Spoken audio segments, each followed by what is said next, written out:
it got to the point where we were talking to each other through talking to Bradley. Like I'd be holding Bradley.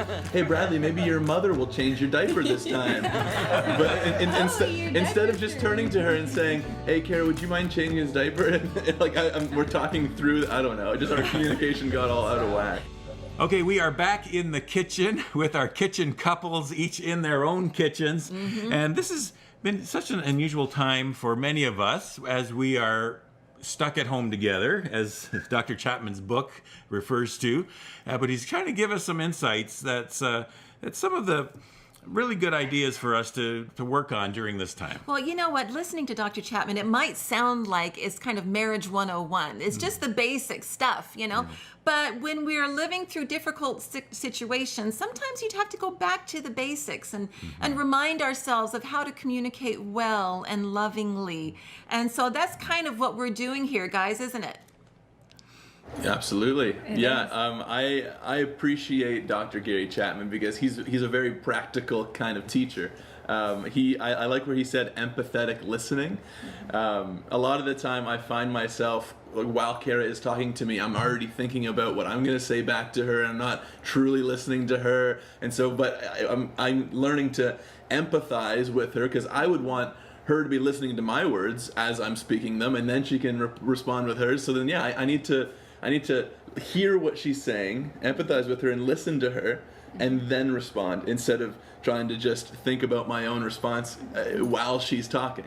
It's true. And during this COVID situation, like I've already mentioned, we've added another family member to our little team. Little baby boy. And with that, our communication we found was just out of whack, honestly. It's like we had COVID and now we have a new baby, and then you throw in all the challenges that come with all of that, and we found that we needed to reboot our system, truthfully. And we were like, okay, what do we need to do that's practical, that's easy? Because as many of you know, having a baby is exhausting, and then life becomes about your baby, your spouse, all day long because of COVID. That brings its own challenges. So we actually found that right before we go to sleep, we just have like a quick devotional that we go through together, and during that time, that's when we kind of debrief and we talk about our day and what our needs were and how we could be better tomorrow, basically. And then we end it with prayer, and we just find that praying together helps seal all the promises and communication that we just did. Yeah. Good. Yeah, I love that. awesome. So you're It got to the point. It got to the point where we were talking to each other through talking to Bradley. Like I'd be holding Bradley. Hey Bradley, maybe your mother will change your diaper this time. But instead of just turning to her and saying, "Hey Kara, would you mind changing his diaper?" Like we're talking through. I don't know. Just our communication got all out of whack. And I want to emphasize that it doesn't have to be this big thing. Like you can do very simple, practical steps, and they make big changes. Once you do them over time. Absolutely. Good. Well, this is Relationship 101 because when he talked about it, I was like, okay, speaking your wife's love language, that's the game plan, right? And then the role and the goal, that's adapting, right? That's how you become a champion. You adapt, you call the plays. And then when he then closed by talking about having the evening chats, and that's actually watching the film after you played the game and learning and making the corrections. And so this really is, a sporting event for us guys. Let's get it in order, right? Stick to the game plan, adapt, and watch the film so you can correct yourself and get better. That's good. Everything is football with this thing. But I love when he talked about the sit down and listen time.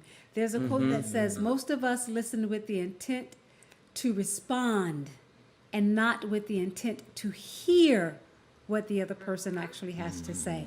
And I love that. And with that daily sit down and listen time, that is when you can just actually hear what your spouse or your significant other has to say and what is on their mind. And that just, for me, it works for us because it kind of, like Eric was saying, it seals that bond. It brings you back to one. That's good. Yeah. Oneness. Yes. Yeah, everyone seemed to be focusing on the talking part, and that was the part that stuck out to me too. It's so good. It's so true. We ran a meme on A Better Us on socials recently that said, without a conversation, all you have are assumptions.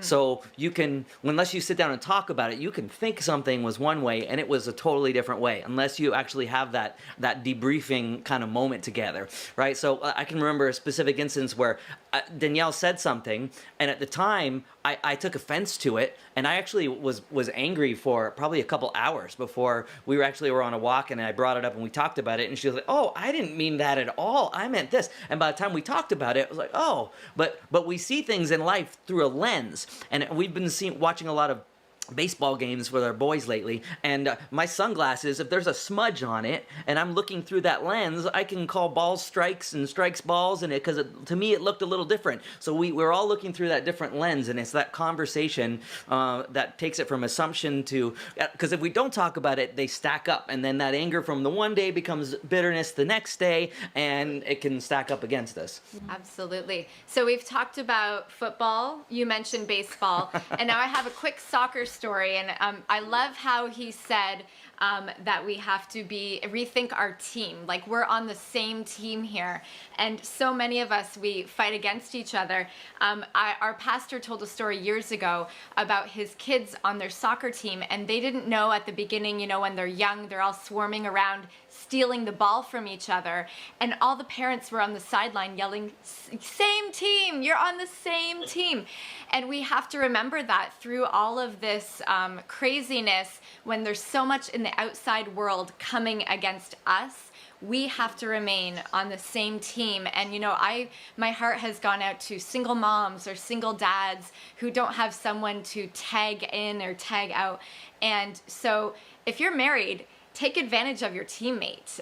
Use them to your advantage and work together, and just remember, same team. And that's the bottom line, isn't it? We all want to be a better us, and so we're trying our best to be a better us, even in these difficult days of COVID. And Dr. Chapman even used the gaming analogy, like on a field. He said, with COVID, it's kind of changed the whole playing field, and you got to figure out your roles in a different way. Right. So good stuff from Dr. Chapman. By the way, on our website, abetterus.tv, if you scroll down, you can even find your love language right there by clicking on the, discover that. Well, guys, thanks for joining us from your Yeah. kitchens. It's always great to spend time with you. We love you guys. We're going to do this again.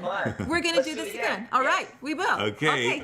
Done. And remember, we play this game for each other. That's right. That's it. There's more Better Us coming. Stay there.